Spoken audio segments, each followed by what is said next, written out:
Absen pemeriksaan, Cintami Atmanegara pastikan tak mangkir. Dituduh mangkir atas pemanggilan Polres Metro Jakarta Selatan atas kasus laporan dugaan penganiayaan Deani Ivanda atas putranya, Dio Alif Utama, yang sebelumnya dijadwalkan pada Rabu 16 September 2020, Cintami Atmanegara mengklarifikasi kebenarannya. Cintami melalui kuasa hukumnya, Yasmin Surahman, menegaskan bahwa kliennya tak berniat untuk menghindari pemanggilan kliennya sebagai saksi tersebut. Hal ini disebabkan oleh kondisi kesehatan Gusi Cintami yang memburuk pada hari yang sama. Sebelumnya, Yasmin juga menegaskan bahwa pihaknya akan melakukan penjadwalan ulang atas pemeriksaan tersebut. Tapi pada hari itu kami menyampaikan surat. Nah, ini surat yang kami kirim ke Polres Jakarta Selatan yang isinya minta penjadwalan ulang. Begitu. Ini ada penerimanya. Ini tanda terima ya. Ini tanda terima. Ini kopi surat.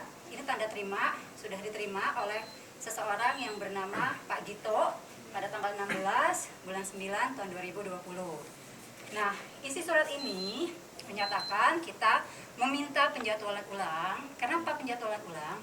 Karena pada tanggal 15 September, Ibu Cintami baru saja menjalani operasi gusi, gitu.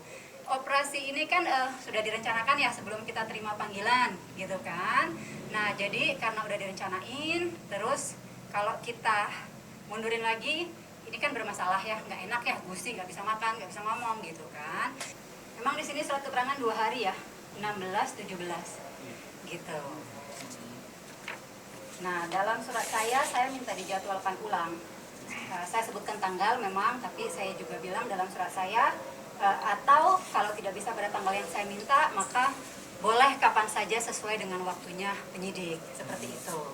Jadi ini udah beres ya, artinya kita tidak mangkir, kita melakukan penjadwalan ulang, seperti itu. Adapun sebelumnya, Cintami harus terseret dalam kasus dugaan penganiayaan yang dilakukan oleh anaknya yang dilaporkan pada 8 Agustus 2020 yang lalu terhadap Deani. Terungkap bahwa Deani mengaku dihajar dan diseret keluar rumah usai terlibat cekcok tak berkesudahan. Kuasa hukum Cintami tentu saja langsung membantah hal tersebut. Pihaknya justru menegaskan bahwa Cintami sama sekali tak pernah berniat mengusir bahkan menganiaya Deani. Justru, sebaliknya, Deani yang memiliki sikap pemalas karena sering bangun siang, sehingga memicu emosi mantan istri Odi Agam ini. Kalau Dea menyatakan bahwa dirinya karyawan atau pegawai, mohon buktikan surat kontrak kerja yang ada. Atau bilang nggak punya surat kontrak kerja, ya udah kan dia bilang 2,5 bulan ya, udah bekerja gitu kan. Ya udah berarti kan kalau namanya orang bekerja digaji dong awal bulan atau akhir bulan. Punya nggak sih bukti transferan itu kalau dia bekerja selama 2,5 bulan kami gaji gitu.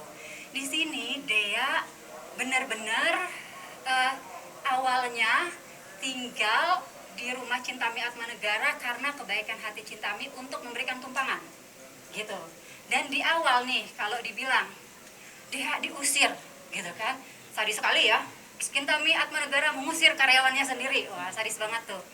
Saya kasih tahu di sini sejak awal ada kesepakatan atau perjanjian. Cintami sudah menjelaskan, Dea, kamu boleh tinggal di sini di kamar penjahit, tapi hanya selama penjahit saya di kampung. Kalau sudah normal, tidak PSBB lagi, penjahit saya balik, Dea harus cari tempat tinggal. Nah, pada tanggal 30 Juli, Cintami memberitahu kepada Dea dengan baik-baik. Nah, saya juga menjelaskan di sini. Dinyatakan katanya terjadi dugaan penganiayaan itu pada tanggal 30 Juli. Ini perlu saya lurusin di sini. Tanggal 30 Juli tidak ada kejadian yang dibilang dugaan penganiayaan itu. Tanggal 30 Juli adalah hari di mana Dea diminta mencari tempat tinggal lain dengan baik-baik, bukan diusir. Dia bilang kan diseret. Bahasanya itu nggak diseret. Kenapa sampai kita pasti panggil security? Kenapa Ibu Cintami mesti panggil security? Artinya kan ada sesuatu yang nggak apa ya, sesuatu yang nggak seharusnya gitu kan. Itu bukan disyarat, itu diangkat karena dia meronta nggak mau tangan satu sini itu dia meronta gitu. Sehingga kalau dibilang katanya badannya ada punggungnya yang biru lah, sakit lah, karena memang dia menjatuhkan diri di tangga ya, dia namanya meronta dipegang kan kejedot-jedot. Terus bangun pagi, apa bisa orang bangun pulang jam 5 pagi terus bangun pagi jam 8 terus kerja? Nah, kita nih punya banyak saksi loh di rumah itu yang memang menyaksikan bahwa Dea tidak pernah bangun pagi. Dea harus digedor kamarnya baru bangun. Pembicaraan baik-baik itu sudah berkali-kali ya diomongin ke Dea ya. Tapi Dea itu kalau diajak ngomong kayak nyolot gitu jawabnya. Kan nggak pantas, kan udah dewasa.